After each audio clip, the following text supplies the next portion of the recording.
إن الحمد لله نحمده ونستعينه ونستغفره ونؤمن به ونتوكل عليه ونعوذ بالله من شرور أنفسنا ومن سيئات أعمالنا من يهده الله فلا مضل له ومن يضلل فلا هادي له وأشهد أن لا إله إلا الله وحده لا شريك له وأشهد أن محمدا عبده ورسوله صلى الله عليه وعلى آله وأصحابه أجمعين. وارشمقت الله Allah subhanahu wa ta'ala gagati işler. Biz ona muhtibız, ondan ona yardım sürüyoruz, ondan ona yolunu yolvarabız. Nefslerimizin bozukluğundan, amellerimizin başarından Allah subhanahu wa ta'ala gagine sığınırız. Kimne Allah Teala doğruyu bildirse onu hiçbir kim adaştırmaz.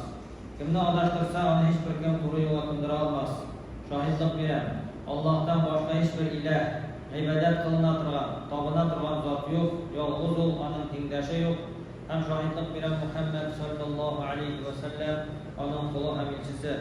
Ona, onun ehli beyt yakınlarına, sahabelerine, tabi'inlerge hem onların yolun devam ettirişi barcha mümin Müslümanlara Allah Teala'nın rahmeti hem mağfireti musaydı.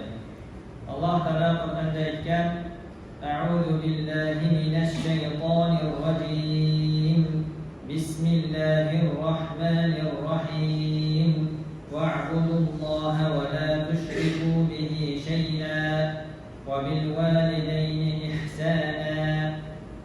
Allah Teala buyuruyor Allah Teala ibadet kılınız hem ona şirk kılmaz bir narsa bilen hem ota-onaga izgilik kılınız diye ayet Allah Teala.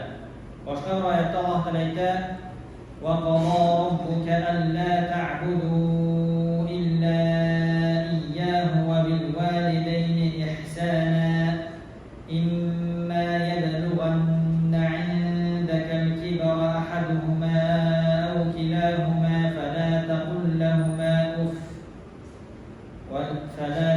لَّهُمَا أُفٍّ وَلَا تَنْهَرْهُمَا وَقُل لَّهُمَا قَوْلًا كَرِيمًا واخفض لهما جناح الذل من الرحمة وقل رب ارحمهما كما ربياني صغيرا.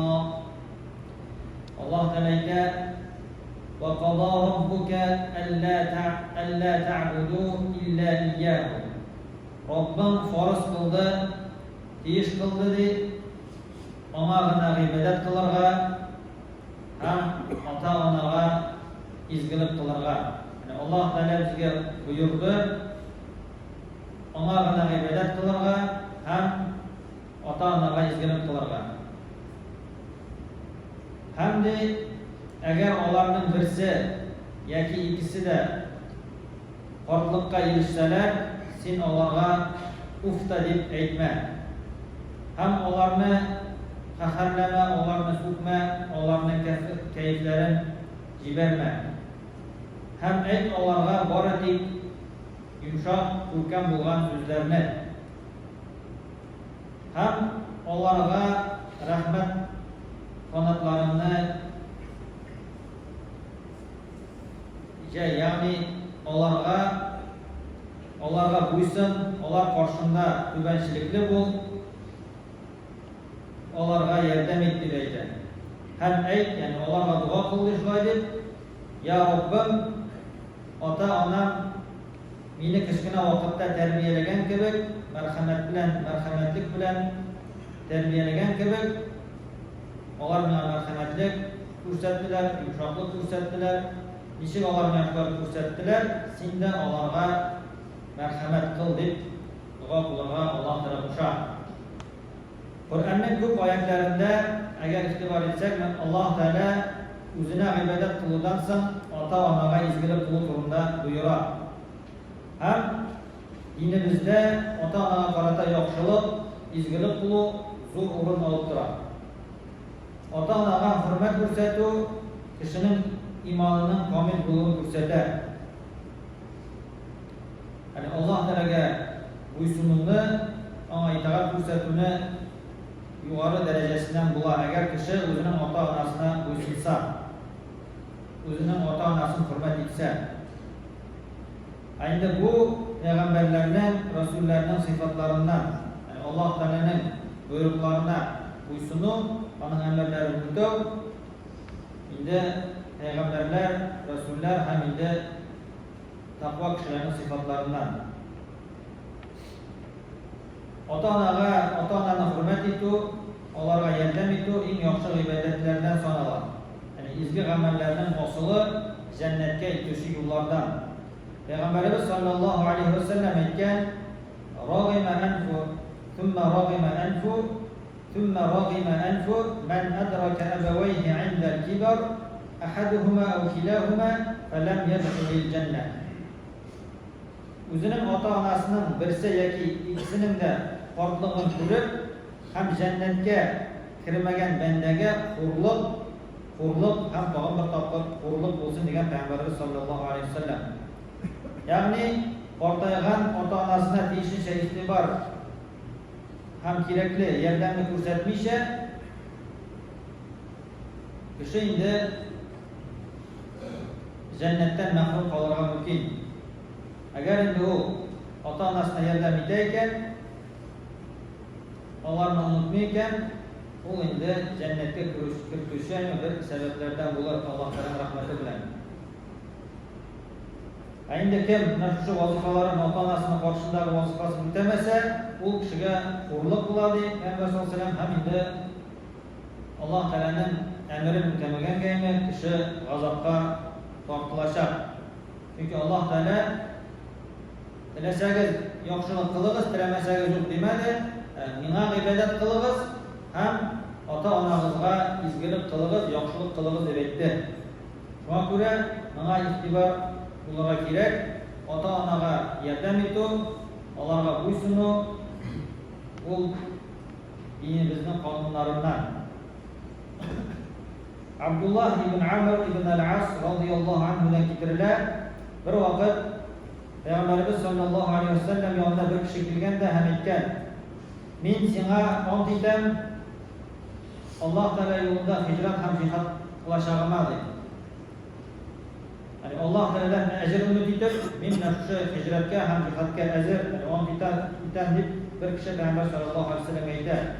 Ham shunda Payg'ambarimiz sallallohu alayhi vasallam aytdi: "Sening ati-anangning birisi esanmi?" deb so'raydi. U aytdi: "Ayya, ular ikkisi de esanlar" dedi. Ham Payg'ambarimiz sallallohu alayhi vasallam aytdi: "Sen Allohdan ecir olishga tilaysanmi?" deb so'raydi. Allah ise deydi: "Ota-onangga qayt, ham ular bilan yaxshi muomalada bo'l" deb aytgan Payg'ambarimiz sallallohu alayhi vasallam. Haligi hadisda ota-onaning haqqi zo'r ham ahamiyatga ega bo'lganini ko'rsatadi. Payg'ambar sallallohu alayhi vasallam ajrli zo'r darajali amallarning ekanini, ota-onani hurmat etu, ularga yordam etuvaymi, ularga yaxshi muomalada bo'lishni zo'r aytib, o'rin olib turganin, zo'r ajrga loyiqli ekanini aytadi. Sa'd ibn Abu Waqqas ham uning aynisi bilan bo'lgan voqeani Ibn Kathir degan tafsir olimi tafsirida keltiradi. Sa'd ibn Abu Waqqas aytgan: "Men de onama qarata yaxshi muomalada bo'ldim" deydi. Lekin islom dinini qabul etgach, benim aniyim ont etdi deydi: "Agar sen shu dindan bosh tortmasang, men oshov ham shundan bosh tortashaqman, ham endi o'lguncha qadar shu ontimni buzmayshaqman" deb aytadi.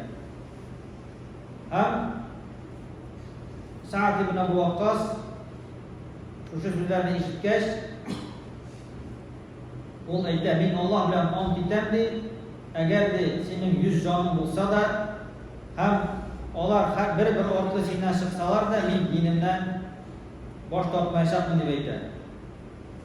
Ham uning aynisi yonidan 2 kun oshamisha ichmisha turib, ham shu kunni usovdan ham ochliqdan ontin buzib, ya'ni oshi ham ichadi. Ham shu voqeadan so'ng Alloh taolo Sa'd ibn Abu Waqqas radhiyallohu anhuning aynisini va qotitib aytgan so'zlarga javob etib, shunday bir oyatlarni indiradi. Alloh taolo aytgan: "Va in jahadaka ala an ليس لك به علم فلا تطعهما وصاحبهما في الدنيا معروفا واتبع سبيل من أناب إلي ثم إلي مرجعكم فأنبئكم بما كنتم تعملون. Allah Ta'ala aytdi, agar ota-onam senga Allohga shirik ketirga majbur etsalar, sen endi Allohdan boshqa zotga ibodat qilishga loyiqli bir nenda zot yo'q ekanini bilsang, ota-onangga bo'ysunma. Bu dunyoda ularga yaxshilik qil, yumshoqlik ko'rsat, ularni tarbiyala, o'zining tavhidga ishonib, o'sha o'zining o'rnaging bilan ularga yumshoqlik ko'rsat ham ularni tarbiyala. Ham menga murojaat etishlar yo'limdan bor. Borisi-da menga qaytashaqlar. Shunda men sizga qilgan amallaringizning yaxshimi, noshami ekanini xabar etarman deydi Alloh taolo. Ya'ni Alloh taolo o'sha Payg'ambar sollallohu alayhi vasallam sahabasi anisina endi noshar so'z aytmagan kiribdi dindaymi, dinimdan bosh tortmayman deb aytdi. Lekin o'sha so'zlarga qaramasdan Alloh taolo mana shunday so'zlarni jibara, agar endi ota-onasi kishining harom aybirga qo'shmasaymi, harom aybir narsalarga buyurmasa, ularga bo'ysunirga, ularga yordam etirga, ular bilan yaxshi muomalada bo'lishga qo'shar. Sahabalar ham ondan so'ng kelishlar Payg'ambarimiz sollallohu alayhi vasallamning nasihatlari, ya'ni ota-onaga ehtirom etu, hurmat etu, izgilik qilishni o'z turmushlarida amalga oshirganlar. Ham har bir musulmon da o'zining turmushida shulay ishlarga tirishishga tegishli. Ya'ni musulmon kishisi ota-onasiga qarata bo'lgan burchlari to'g'ridagicha. Eng birinchisi ularni hurmatlash ham ularga bo'ysunuv. Ota-onaga hurmat ko'rsatuv, ularni o'pkalatmasga tegish kishi, ularga ufta deb aytirga yo'lamayman, Alloh taolo ufta aytmagiz deb aytadi. Ondan nosharroq, qotiroq bo'lgan so'zlar umuman tiyilgan. Ufqina deb aytirga yo'lamayman, ondan noshari bo'lgan, o'pkalada turgan, ko'nglina kira turgan aymi, ularni tubansizda turgan so'zlar aytib umuman tiyilgan. İkincisi ularga qarata qiynaqlik ko'rsatuv. Ota-ona qarshısında qiynaq bo'lib, tubanchilikli bo'lib tegishli. Ham uchinchisi ularga shukr etuv. Yani musulmon ota-onasini shukr etirga tegish, nindigina bo'lsalarda. Alloh taolo aytgan: "Anishkur li va li walidayka ilayya al-masir." Menga shukr et, ham ota-onanga shukr et. Menga qaytarlashaqsiz deb aytadi. Menga qaytaradigan menga bo'lashaq deb Alloh taolo aytadi. Ya'ni biz ota-onamizga shukr etirga, ularga endi o'sha yaxshi muomalamizni qilishga tegishlibiz. Ham ondan so'ng ota-onani so'kmasga tegishli har bir musulmon. Narsalar durust ishlamadim deb turli sabablar topib ota-onasini so'kirga haqqi yo'q. Ham beshinchisi ular uchun duo qilib. Ya'ni biz o'zimizning aytganlarimizga duo qilishga tegishlibiz. Bu dunyo ham oxirat uchun ularga baxtni tilab, ya'ni hidoyatni so'rab Alloh taoladan, dinga ko'ndirishni so'rab, ham endi umuman butun yaxshi tilaklarimizni tilarga eng birinchisi endi agar endi ular dinda bo'lsalar, dinda niqli bo'lib, musulmon bo'lib yasharga nasib etsin deb, ham endi dinda bo'lmasalar, shu dinga kirishni, namozlarni turg'izishni, ham boshqa ibodatlarni turg'izishni Alloh taoladan so'rashga tegishlibiz.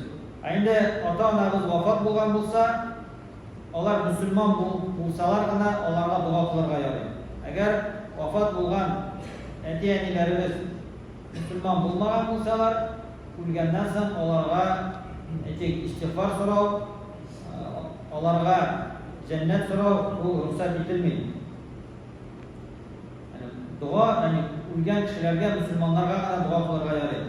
Alloh taolo barchalarimizga da ota-onamizga qarata tegishli muomalada bo'lishga nasib etsa, kerakli foydali ilmlar olib, o'sha ilmlar bilan amal qilishga nasib qilsa. Va aqulu qawli hada va astaghfirulloh li va lakum va li sa'iri jama'atil muslimin innahu huval ghafurur rahim al-jawadul karim as-sami'ud du'a.